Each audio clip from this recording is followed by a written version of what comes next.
अस्सलाम वालेकुम दोस्तों, आज हम आपको ऐसे मुस्लिम अरब कंट्री की सैर करवाने जा रहे हैं जहां दुनिया का अजूबा भी मौजूद है।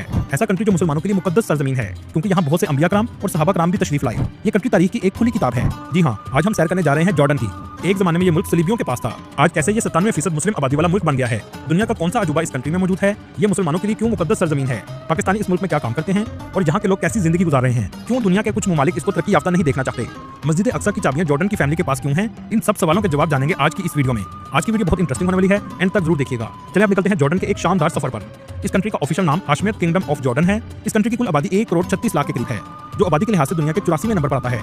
जॉर्डन का कुल रकबा 90,000 मुरब्बा किलोमीटर है, जो रकबे के लिहाज से दुनिया के 112वें नंबर पर आता है। जॉर्डन को उर्दू में उर्दन कहते हैं। कंट्री की जुग्राफियाई अहमियत बहुत ज्यादा है, जिसकी वजह से दुनिया के कुछ ममालिक इसे तरक्की याफ्ता नहीं देखना चाहते। इस मुल्क का नाम इस मुल्क में बहने वाले दरिया उर्दन की वजह से रखा गया है। इस मुल्क की सरहदें मशरिक और जनूब में सऊदी अरब, शुमाल मशरिक में इराक, शुमाल में शाम और फलस्तीनी मगरबी किनारे और नाजायज मुल्क इसराइल से लगती हैं। मगरबी सरहद के साथ डेड सी और 26 किलोमीटर की गल्फ ऑफ अकबा की साहली पट्टी भी लगती है। इस मुल्क में बोली जाने वाली जुबान अरबी है। इस कंट्री के लोग मुख्तलिफ ममालिक से आकर आबाद हुए हैं, जिनमें इराकी, फलस्तीनी, शामी और दूसरे अरब ममालिक के लोग शामिल हैं। फलस्तीनियों का बड़ा तबका जॉर्डन में आबाद है, क्योंकि 1948 में इसराइल के कब्जे के बाद बहुत से फलस्तीनियों ने जॉर्डन में पनाह ले ली थी। जॉर्डन का सरकारी मजहब इस्लाम है। 97% लोग यहाँ मुसलमान हैं, बाकी 3% दूसरे मजहब के लोग आबाद हैं। दोस्तों, क्या आप जानते हैं दुनिया की पहली 4 मजबूत तरीन करेंसी भी मुस्लिम ममालिक की हैं, जिसमें पहले नंबर पर कुवैती दिनार, दूसरे नंबर पर बहरीनी दिनार, तीसरे नंबर पर ओमानी रियाल और चौथे नंबर पर जॉर्डेनियन दिनार है। एक जॉर्डेनियन दिनार पाकिस्तानी 392 रुपए के बराबर और इंडियन 121 रुपए के बराबर है। दोस्तों, इस्लामिक लिहाज से भी जॉर्डन बहुत मुकद्दस सरजमीन की हैसियत रखता है। बहुत से अंबिया कराम और सहाबा कराम इस सरजमीन पर तशरीफ लाए और कब्र मुबारक भी मौजूद हैं। साहब कहफ का वाक़या जो कुरान पाक में मौजूद है, वो गार भी इस मुल्क में मौजूद है, जो आगे हम आपको वीडियो में दिखाएंगे। इस कंट्री की जीडीपी 140 बिलियन डॉलर है और यहाँ के लोगों की सालाना आमदनी $10,900 है।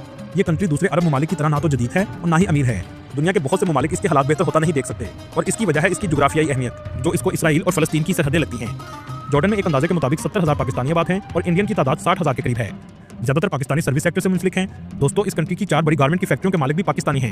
जॉर्डन के लोग अरबी नस्ल से ताल्लुक रखते हैं और इनकी सकाफत में कदीम अरबी रवायात, इस्लामिक असरात और मशरिक वस्ता की दीगर तहजीबों का कल्चर शामिल है। यहाँ के लोग खानों के बहुत शौकीन होते हैं। ये बहुत मेहमान नवाज भी होते हैं। कोई मेहमान अगर घर आ जाए तो टेबल को मुख्तलिफ खानों से भर देते हैं। जॉर्डन का कैपिटल अमान है और ये मुल्क का सबसे बड़ा शहर है। ये शहर सियासी, इक्तिसादी और तजारती मरकज भी है। मुल्क के 40% लोग इसी शहर में रहते हैं। ये शहर वादी की शक्ल में आबाद है, जिसके चारों अतराफ में पहाड़ हैं। ये सारा इलाका ऊंचा नीचा आपको नजर आएगा। इस मुल्क का दर्जा हरारत दूसरे अरब ममालिक की निस्बत बेहतर है। गर्मियों में 30 से 40 सेंटीग्रेड तक जाता है और सर्दियों में 5 से 12 सेंटीग्रेड तक चला जाता है। इस कंट्री के 92% लोग शहरों में रहते हैं, जबकि सिर्फ 8% लोग गाँव में आबाद हैं। इस कंट्री में आईनी बादशाहत कायम है। मुल्क के मौजूदा किंग अब्दुल्ला II अल हुसैन हैं, जिनका ताल्लुक जॉर्डन की रॉयल फैमिली से है। दोस्तों, ये कंट्री बहुत कदीम और तारीखी है। कई हजार साल पहले भी यहाँ लोग आबाद थे। इसी वजह से आपको रोमन आर्किटेक्चर, इस्लामिक आर्किटेक्चर सब कुछ देखने को मिलेगा। बहुत से लोग इस कंट्री में इसलिए नहीं आते कि ये महफूज नहीं है, लेकिन जितना इसके बारे में डराया जाता है उतना ये गैर महफूज नहीं है। कुछ चीजें होती हैं जिनसे आपको एहतियात करनी पड़ती है। खासतौर पर आप जब भी आएं तो टैक्सी ड्राइवर के स्कैम से जरूर बचिएगा। इसके अलावा टूरिस्ट प्लेसेस में गाइड और पिक्चर लेने के स्कैम से आपको बचना पड़ेगा। इस कंट्री के लोग गोश्त से बने हुए खाने बहुत शौक से खाते हैं। यहाँ के लोग दुनिया में सबसे ज्यादा खाने के शौकीन लोगों में आते हैं, लेकिन हर खाने के बाद ग्रीन टी का इस्तेमाल जरूर किया जाता है। इस कंट्री की खूबसूरती देखने के लिए 63 लाख लोग सालाना विजिट के लिए आते हैं। टूरिस्ट सबसे पहले अमान के क्वींस आलिया इंटरनेशनल एयरपोर्ट पर आते हैं। पाकिस्तान से जॉर्डन की फ्लाइट की कीमत 2 लाख के करीब है। पाकिस्तान में जॉर्डन की एम्बेसी मौजूद है और इसके अलावा पाकिस्तानी पासपोर्ट पर ई वीजा भी घर बैठकर आप हासिल कर सकते हैं, जिसका लिंक आपको डिस्क्रिप्शन में मिल जाएगा। सिंगल एंट्री वीजा की फीस पाकिस्तानी 17,000 के करीब है। अमान का एयरपोर्ट शहर से 30 किलोमीटर के फासले पर है। अगर आप टैक्सी पर जाएंगे तो 30 से 35 दिनार आपके लगेंगे। अगर आप बस पर जाएंगे तो 4 दिनार में बस आपको शहर के बाहर उतार देती है। इस कंट्री में आकर आप ऑरेंज कंपनी की सिम ले सकते हैं, जो आपको 15 दिनार में मिलेगी। अमान शहर की गलियां आज भी तारीखी मंजर पेश करती हैं। अमान सिटी की पहाड़ी पर जाकर आप पूरे शहर का नजारा भी ले सकते हैं, जिसे सिटाडेल कहा जाता है। ये जो पिलर्स आप देख रहे हैं, ये रोमन अंपायर के दौर के हैं। इसे टेंपल ऑफ हरकुलस कहा जाता है। अमान की ब्लू मॉस्क का भी टूरिस्ट जरूर विजिट करते हैं। ये अंदर से बहुत खूबसूरत मस्जिद है। इसे किंग अब्दुल्ला मस्जिद भी कहा जाता है। अमान सिटी का आप स्ट्रीट फूड जरूर ट्राई कीजिएगा। खाने पीने के लिहाज से ये थोड़ा महंगा मुल्क है, जहाँ एक बर्गर आपको 3 से 4 दिनार में मिलेगा। अमान सिटी में रोमन थिएटर भी मौजूद है, जहाँ 35,000 लोगों के बैठने की कैपेसिटी है। चलिए अब यहाँ से आपको लेकर चलते हैं दुनिया का अजूबा दिखाने। आप जब भी इंटरनेट पर जॉर्डन सर्च करेंगे, सबसे ज्यादा आपको इस जगह की तस्वीरें नजर आएंगी। इस जगह को पेट्रा कहा जाता है। कई सदियों तक ये दुनिया की नजरों से ओझल था। ये शहर 9000 कबल मसीह में ही आबाद हो गया था। ये अमान सिटी से 235 किलोमीटर के फासले पर वाक़या है। 400 कबल मसीह में नबाती लोग यहाँ आकर आबाद हुए थे। इस दौर में पेट्रा जॉर्डन का दारुल हुकूमत था।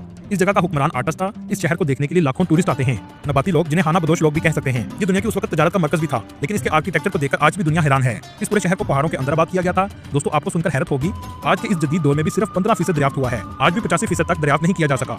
यहाँ के रहने वाले लोग अपने दौर के सबसे जदीद लोग थे, यहाँ तक कि इन्होंने उस दौर में नहरी निजाम भी बनाया था। दोस्तों, यहाँ एक अहम बात बताता चलूं, जब यहाँ रोमन अंपायर ने कब्जा किया तो इस इलाके का नाम पेट्रा रोमन्स ने रखा था, जबकि इसका कदीम नाम रकीम था और रकीम का लफ्ज कुरान पाक में भी आया है। कुछ लोगों का मानना है कि यहाँ हजरत सालेह अलैहिस्सलाम की कौम आबाद थी, लेकिन इसके बारे में सिर्फ अल्लाह ही बेहतर जानता है। पेट्रा शहर के अंदर ही वादी मूसा भी मौजूद है। इसे इसलिए वादी मूसा कहा जाता है कि हजरत मूसा अलैहिस्सलाम ने बनी इसराइल के लोगों को फिरौन के जुल्म से निकालकर दरिया पार करवाया और यहाँ आकर बना ली। जब बनी इसराइल के लोग यहाँ पहुंचे तो शदीद प्यास में मुब्तला थे। अल्लाह के हुक्म से हजरत मूसा अलैहिस्सलाम ने एक पत्थर पर असा मारा तो देखते ही देखते 12 चश्मे फूट पड़े, जिसमें से बहुत से चश्मे आज तक जारी हैं। 700 साल तक ये दुनिया की आंखों से ओझल रहा। उस वक्त के लोग इतने ताकतवर थे कि पहाड़ों को तराशकर बिल्डिंग्स बना दी और ये बिल्डिंग्स भी बहुत ऊंची थीं। इस शहर की सबसे फेमस बिल्डिंग का नाम खजीना है, जो साइज के लिहाज से तकरीबन 10 मंजिला के करीब है, जो आप स्क्रीन पर देख रहे हैं। ये शहर आज दुनिया के अजूबों में शामिल है। दोस्तों, असहाबे कहफ का वाकया तो आपने कुरान पाक में पढ़ा होगा। जॉर्डन की हुकूमत के मुताबिक ये वही जगह है जहां असहाबे कहफ और इनके साथ एक कुत्ता 309 सालों के लिए सो गए थे। लेकिन ये वो जगह है, इस बात में अभी यकीन से नहीं कहा जा सकता, क्योंकि एक ऐसी ही जगह शाम में भी मौजूद है और एक तुर्की में भी मौजूद है। लेकिन ज्यादातर की राय के मुताबिक जॉर्डन की ये गार हो सकती है। ये गार ओमान सिटी के करीब वाकया है। इस कंट्री में एक वादी रम है, जिसको देखकर ऐसा लगता है जैसे आप मार्स या चांद पर आ गए हों। ये कंट्री पोटाशियम और नमक दुनिया को एक्सपोर्ट भी करता है और मुल्क की सबसे बड़ी बंदरगाह अकबा में मौजूद है। ओमान सिटी से 60 किलोमीटर के फासले पर डेड सी वाकया है, जिसमें नमक की इतनी ज्यादा मिकदार है कि इंसान कभी डूब नहीं सकता। लोग इस समुद्र में नहाने के लिए भी आते हैं। कहा जाता है कि ये स्किन के लिए बेहतरीन जगह है। इस जगह की मिट्टी से दुनिया को मड मास्क बनाकर भी बेचा जाता है।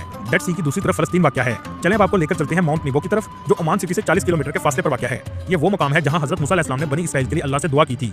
यहाँ ज्यादातर मसीही आते हैं। इस जगह हजरत मूसा अलैहिस्सलाम के असा का मॉडल भी लगाया गया है, जहाँ से आप खड़े होकर फलस्तीन को भी देख सकते हैं।